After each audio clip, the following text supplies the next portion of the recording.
Okay, so today we're going to talk about essentially the premise of the whole course and the foundation and building blocks, because we're going to be discussing our vocabulary on points, lines, and planes. So in geometry, many figures can be broken down into three basic building blocks, and it is those, the points, lines, and planes, that we will start building from.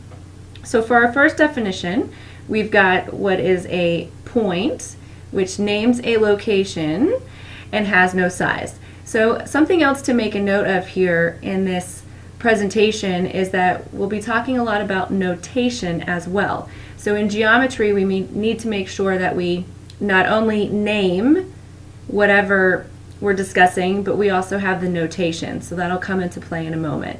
So here we've got point P. That's how we would read this example here.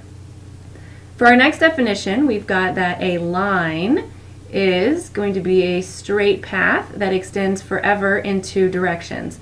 So what you'll notice about a line is that it goes forever, and that forever is seen with these different arrows on either side. So both directions it goes forever.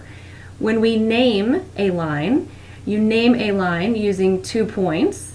That's one way we can do that. And when we write this, we would write line AB using those points, and the notation that goes with that will be essentially a line on top of those 2 points. So again, this right here is read as line AB. We also have another term that we're going to insert here, which is called collinear. Co, the prefix, means together. Linear is line. So we have a definition that points lie on the same line. If we go back to our diagram here, points A and B are indeed collinear because they both lie on the same line. We could even add another point in here and call it point C, and then we actually have that points A, C, and B would all be collinear on the same line. Our next definition is a plane. A plane is a flat surface that extends forever. We see here that this plane, as indicated by the somewhat parallelogram shape, and then we've got 3 points identified on this plane. So for notation, we would say that this is plane, and you could go in any order. I will choose M-O-N. So how we would read this and name this plane would be plane M-O-N. You could also have plane M-N-O. As long as you have the 3 letters there, then you could name that plane in any order.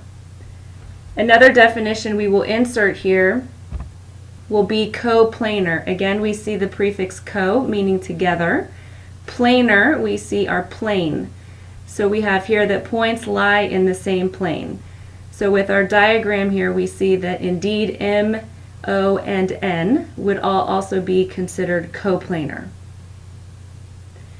For our next set of terms, we have a segment. A segment is part of a line and consists of 2 points and all the points in between. So this is significant, part of a line, meaning a piece. So the difference, or the counter example here to a line, is that we see 2 end points, meaning indeed this segment ends and is a piece of a line. So we have here segment FG. When we are notationally writing this segment FG, we will have our 2 letters, our points, to identify the segment, and we will simply draw a segment at the top. So here this is read as segment FG.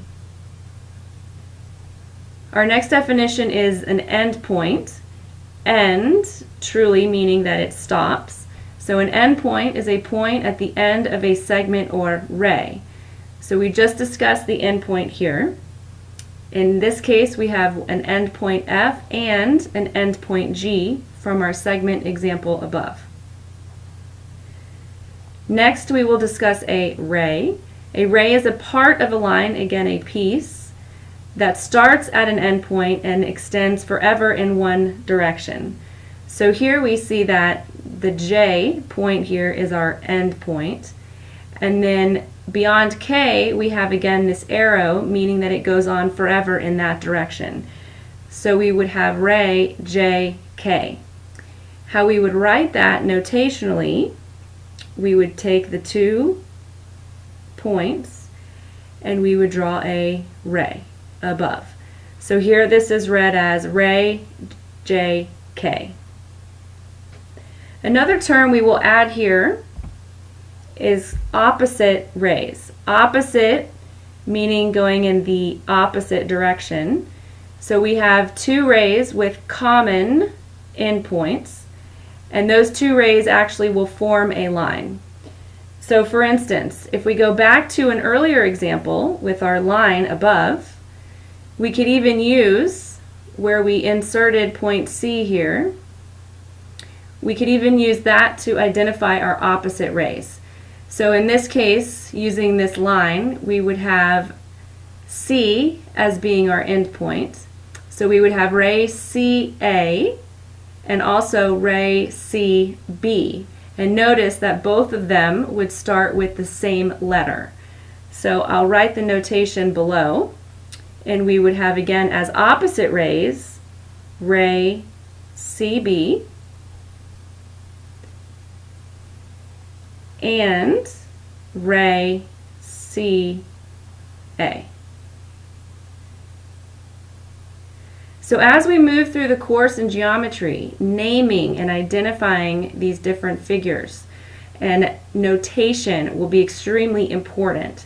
So make sure that you always are identifying what's a segment, what's a ray, what is an opposite ray, etc., so that you get those different points across and you know how to read those terms as well.